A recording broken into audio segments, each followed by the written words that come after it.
Hello, my name's Dave Rohrer. I'm CEO and President of the Canadian Warplane Heritage Museum in Hamilton, Ontario.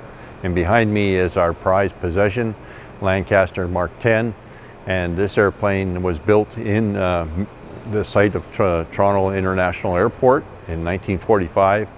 It was one of 7,377 Lancasters that were built, 430 of them being in Canada. And of course, only 2 left flying in the world today, and this is one of them right here. This airplane is dedicated to KB 726, and we call it the Mynarski Memorial Lancaster. Andrew Mynarski was a mid-upper gunner who on July 13th, 1944, lost his life a week after D-Day on a mission over Cambrai, over the rail yards, was shot down, and the airplane was shot down and was coming down, and the entire crew called a bailout, and Andrew Mynarski, the mid-upper gunner, went to save his friend Pat Brophy in the tail turret, who couldn't extricate himself, and unfortunately was unable to do that, and they saluted each other, and Andrew Mynarski jumped out to his death because his parachute was on fire, having climbed through a fire to try to rescue his friend. The airplane crashed with his friend in the tail turret, Pat Brophy, and he landed in a haymound and survived and was able to tell the story, leading to the award of the Victoria Cross posthumously for Andrew Mynarski. So we fly that in honor of 419 Royal Canadian Air Force Squadron and KB 726. Now the Lancaster, of course, is an airplane in World War II that made a big difference. It had the largest payload, 22,000 pounds, of any conventional bomber in World War II, apart from the B-29, of course. And it certainly made a difference in the success of the war effort, causing the fatherland to defend itself rather than go on the offense. This airplane did not see combat service itself, although it did fly in the Royal Canadian Air Force for 19 years. And now we, after 11-year restoration, which started in 1977, have been flying the airplane continuously since 1988. And it is the only Lancaster in the world of the 2 flying where you can actually come and get inside the airplane, and actually you can buy a membership and go for a ride in the airplane. I've been flying the airplane now for 12 years, and it's just an honor to fly the airplane, given the memory of what it stands for, and to share that experience with other people. So what we have here is a Mark 10 Lancaster, and the engines are a little different. They're Packard Merlin engines built in Detroit, Michigan by the Packard Motor Company, and we have a 50 caliber mid turret with 50 caliber guns, which was different than the Mark III Lancasters. It's quite an honor for us to have this airplane. We've been, of all the Lancasters built in Canada, this was one of the ones that was retired fairly early, and it's kind of ironic now that it's the only last Canadian built flying Lancaster. I'll take you inside in a minute to show you the inside of the airplane. It's not like it would have been for combat, but the cockpit and the panel, instrument panel and controls are all the same, and I'll spend some time explaining those to you and telling you what it's like to fly the airplane. Now we're inside the Lancaster. We call her Vera for VRA, which was the name that we picked up when we were in England in 2014. We flew the airplane over to England in August of 2014. Basically 50 years, it had been 50 years since 2 Lancasters had flown in formation, and we met up with the Battle of Britain Memorial Flight in RAF Conisbee and flew 7 weeks around the UK, British Isles with the other Lancaster, the last 2 in the world flying. And she picked up the name VRA, she picked up the nickname Vera by all the people who saw her, and there were millions who came out to see the 2 Lancs, because as I said, it had been 50 years since the last formation of Lancasters had occurred, which was in Canada in 1964. So it was really a great honor and a salute to our veterans. The Lancaster was the biggest airplane flown by Bomber Command. Bomber Command had a very difficult job. They flew night bombing missions into enemy territory, and of the 120,000 that served in Bomber Command, the cost and the sacrifice was so high, 55,573 did not survive their tour, and a tour was 30 missions. And the best odds of surviving your tour that you might get as a young airman was about 40%. So the costs were enormous. And in Canada, we were the only country within Bomber Command to have our own bomber group, number 6 Royal Canadian Air Force Bomber Group, commanded by Canadians, manned by Canadians, flying Canadian-built Lancasters. And Canada was the only country that had that duty and responsibility in the war effort in Bomber Command. And we lost 10,695 young Canadians in the service in number 6 Bomber Group, and also flying with some of the Royal Air Force bomber squadrons.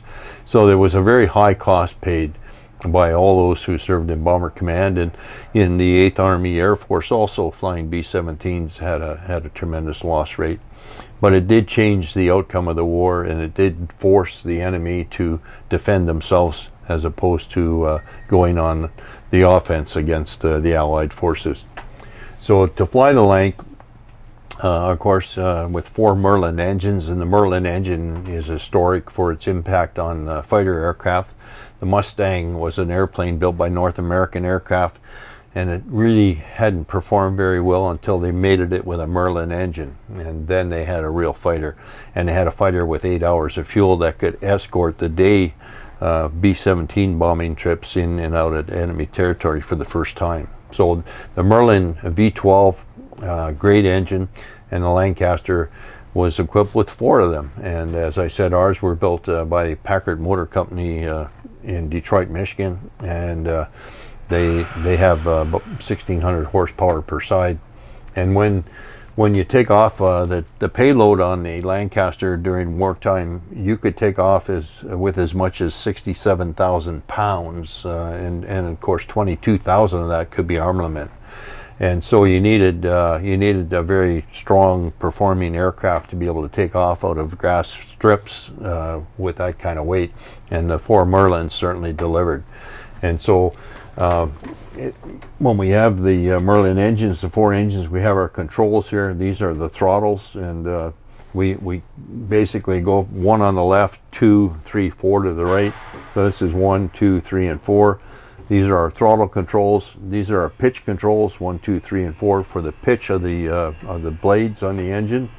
And then we have our fuel, and again, 1, 2, 3, 4 for fuel. And for starting, we have our mags, number 1 engine, magnetos, 2, 3, and 4. And then our ICOs, our idle cutoff switches, and our start buttons, which are labeled here as well. And then, of course, all our gauges, we have to have gauges for each engine. So we have our boost, which is same as manifold pressure for our engines. And we have, if you look at the throttle quadrants, we have these little plates called here, and they're called gates. And during wartime, you would take off, you would push your throttle up to the gate, and it would catch on the gate. If you needed emergency power, you could actually go through the gate and get up to 17 pounds of boost if you really needed it. And most of the time they would take off at 14 pounds of boost. Today, to preserve the engines, we only use reduced power takeoffs. We take off at 9 to 10 pounds of boost. And we're only flying in about the 40,000 pound to 45,000 pound takeoff weight, as opposed to the wartime loads as high as 67,000. Other than that, it's a very conventional airplane. We have generators, and of course the airplane was designed with redundancy to withstand enemy attack and damage to the airplane. So we have generators on 2 engines, number 1 and number 4, and then we have hydraulics and vacuum and air pressures on 2 and 3, and there's redundancy on each engine. So if you were to lose an engine, you would still have the same services. It's a very conventional airplane, all control tubes and pulleys for your flight controls. The airplane is a heavy bomber, classified as a heavy bomber. And when I first started flying it, I had done a lot of flying on the B-25, which is a medium bomber, very versatile fighter bomber, actually, used in the Pacific as a fighter, and a very maneuverable, fast responding airplane, a pilot's airplane. So when I went to transition to the Lancaster, I thought, well, it's going to be, kind of a heavy, non-responsive type of airplane. And I was actually very surprised to find out that the airplane is very maneuverable. And although it is a heavy bomber and it's not a B-25, It is quite maneuverable, and of course, when airplanes were under attack from enemy, they would pull a maneuver called the corkscrew, which was in effect almost like a spin to try and lose the bombers, or try and lose the fighter from the bomber. So I was actually pleasantly surprised. The airplane, we fly it would fly quite a bit faster in wartime, but we've limited it to 200 knots max speed. And that's because obviously the airplane's 75 years old and we want to preserve it for many years to come. And we do reduce power takeoff for the same reason. Landing speeds on approach with full flap, our landing speeds are actually pretty low. We come in at about 100, 105 knots over the runway, and we touch down in the area of about 90 knots. And so you can get in and out, you can operate in and out safely, basically 4,000 feet. We use 5,000 feet as a minimum runway. We like more because we don't want to use the brakes if we don't have to. But we can, if you had to get in and out of 4,500 feet, we could. So that was, for a large airplane, that was very good performance. And of course it had long range, which meant that we carried a lot of gas. And in Canada we use imperial gallons, and in the US, a US gallon is 4 liters. In Canada, an imperial gallon is 4.5 liters. And that's basically the difference. So we carry 2,159 imperial gallons of gas. And what that means is it's expensive to fill up. But you can go for 9.5, 10 hours if you were to fill it all the way up. And we did do that on our trip across the pond to the UK. We did take off with full fuel, and our longest leg was about 8.5 hours from Goose Bay, Labrador to Keflavik, Iceland. But normally we don't fly with those kind of fuel loads. We fly with basically somewhere about 1,200 imperial gallons most of the time, which meets all our needs for local flights around the area.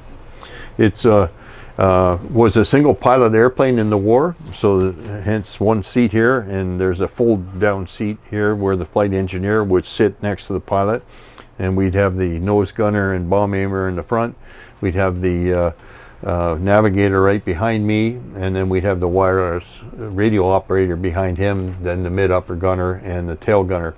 Today we fly with a crew of 4. We do fly 2-pilot because in Canada the airplane has been restricted to 2-pilot operation. So we have dual controls. And actually in the war they did have dual controls in some of the airplanes, because when you were converting to the Lancaster, you would convert an airplane with dual controls while you learned how to fly the airplane, and then when you actually went into, on your squadron and on your missions, we only had one control yoke right here. So this one, it fits us perfectly for our 2-pilot operation, and we have the seat that comes up. Co-pilot sits here, and he handles the radios and the power during takeoff and approach, and we call it auto throttle, and it allows the pilot to concentrate on flying the airplane and not try to work the 4 throttles all at the same time. And then we have our flight engineer that sits right behind me looking at his flight engineer panel, which is to the side, and then we have a crewman for safety for our passengers. So we don't have any nose gunners or mid-upper turret gunners or tail gunners, and thank God nobody's shooting at us. So that's a little bit on the Lancaster. It is an absolute delight to fly, very powerful, very maneuverable for a large airplane, and actually rather forgiving. Our main tires are so big that we can't recap them. There's nobody that has the ability to recap them, and they were made for grass primarily, so it does make it a little harder to get a real nice landing on a hard surface because there's no give, and they are big balloon tires, so you have to be careful to be on speed and be in the right position and ground effect to get a nice landing. But if you do fly her correctly, she rewards you with a nice landing. But we affectionately call her Vera, and I affectionately tell all my friends that my mistress is a large dark lady with very expensive tastes and requires a lot of attention, and her name is Vera. And if I had another mistress, I'd be dead. So anyways, we're glad to share this information with you about our Lancaster, and I hope you have a wonderful event, and it's been our privilege to be part of it. Thank you very much.